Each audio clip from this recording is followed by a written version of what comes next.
क्या आपने कभी महसूस किया है कि आपकी आंखों के सामने आपका जवान बेटा मौत की आगोश में जा रहा हो और आप चाहकर भी कुछ ना कर पाए? नोएडा में जो हुआ वो सिर्फ एक हादसा नहीं था, वो एक मर्डर था, सिस्टम का किया हुआ मर्डर। एक 27 साल का लड़का जो कल तक कोडिंग कर रहा था, वो रात के अंधेरे में 2 घंटे से चिल्ला रहा है, पापा बचा लो, मैं मरना नहीं चाहता। उसके पिता किनारे पर खड़े होकर पुलिस के सामने हाथ जोड़ते रहे, लेकिन वर्दी वालों ने सिर्फ तमाशा देखते रहे, क्योंकि उन्हें डर था कि पानी बहुत ठंडा है। लानत है ऐसे सिस्टम पर।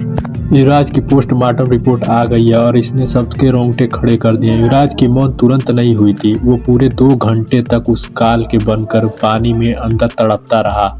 रिपोर्ट बताती है कि उसके फेफड़े में करीबन 2 लीटर पानी भर गया था। ठंड इतनी ज़्यादा थी कि उसके हाइपोथर्मिया हो गया था, यानी उसका शरीर जमने लगा था। डर और घबराहट की वजह से उसके दिल ने काम करना बंद कर दिया था और उसे कार्डियक अरेस्ट आ गया था। आप कल्पना कीजिए कि वो 2 घंटे से उस लड़के पर कैसे बीते होंगे, जहां एक तरफ फेफड़ों में पानी भर रहा था और दूसरी तरफ उसे बचाने वाला कोई नहीं था।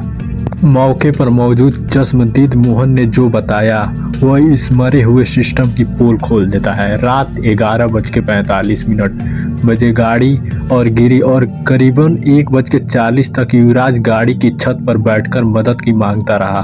फायर ब्रिगेड के पास जैकेट थी, रस्सियाँ थीं, सारी ट्रेनिंग थी, लेकिन वो किनारे पर खड़े होकर बहाना बनाते रहे। उनका कहना था कि पानी में सरिया है, बहुत ठंडा है, हम नहीं जाएंगे। सोचिए, एक आम आदमी मोहन अपनी जान की जोखिम डालकर 50 मीटर अंदर तक चला गया, लेकिन सरकारी विभाग के वो लोग जिन्हें हमारी सुरक्षा की तनख्वाह मिलती है, वो किनारे पर बैठकर तमाशा देखते रहे।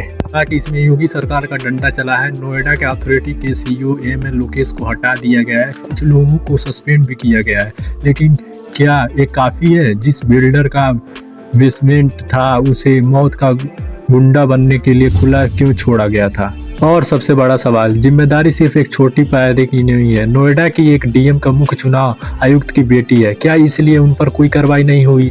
जब तक सिस्टम बड़े चेहरे को सजा नहीं मिलेगी तब तक इंसाफ अधूरा है। अभी युवराज की मां का कुछ साल पहले ही निधन हुआ था, अपने पिता का वो इकलौता सहारा था। आज वो पिता उस घर गुजरने की हिम्मत भी नहीं जुटा पा रहा है। सड़क पर खुला गड्ढा भी भर जाएगा, लेकिन उसके पिता के जहन में एक बात हमेशा घुलती रहेगी, उसका बेटा उसके सामने मर गया। अपने बेटा को पापा चिल्लाता रहा, जी पापा मुझे बचा लो, लेकिन वो कुछ नहीं कर पाया। पुलिस के आगे गिड़गिड़ाता रहा जाने के लिए, लेकिन पुलिस कर्मियों ने उनकी एक नहीं सुनी। वो अपने जान की फिक्र कर रहे थे, जी हम जाएंगे तो हमको कहीं ठंडा ना लग जाए, चाहे बहुत पानी ठंडा है, छड़िया गर जाएगा।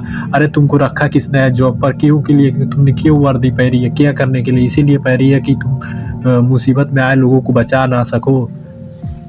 क्या आपको लगता है केवल सस्पेंड कर देने से या केवल अधिकारियों को तबादला कर देने से इनकी इंसाफ मिल जाएगी, उनका बेटा खोया हुआ बेटा वापस आ जाएगा? लेकिन ऐसा नहीं आगा। जो आपको फिर से आप योगी सरकार से नम्र निवेदन है कि आप कोई बड़ा कानून बनाएं और ऐसा कानून बनाएं जिसमें ऐसी सिचुएशन आती है उनको क्यों रखा गया है। आखिर में कोई भी अपने जान पर खेल कर बचाने के लिए, आज हमारे देश के कमांडो ऑफिसर अपने जान पर खेल के हमारी रक्षा कर लेते हैं, लेकिन इन चीज़ों को कौन समझाए?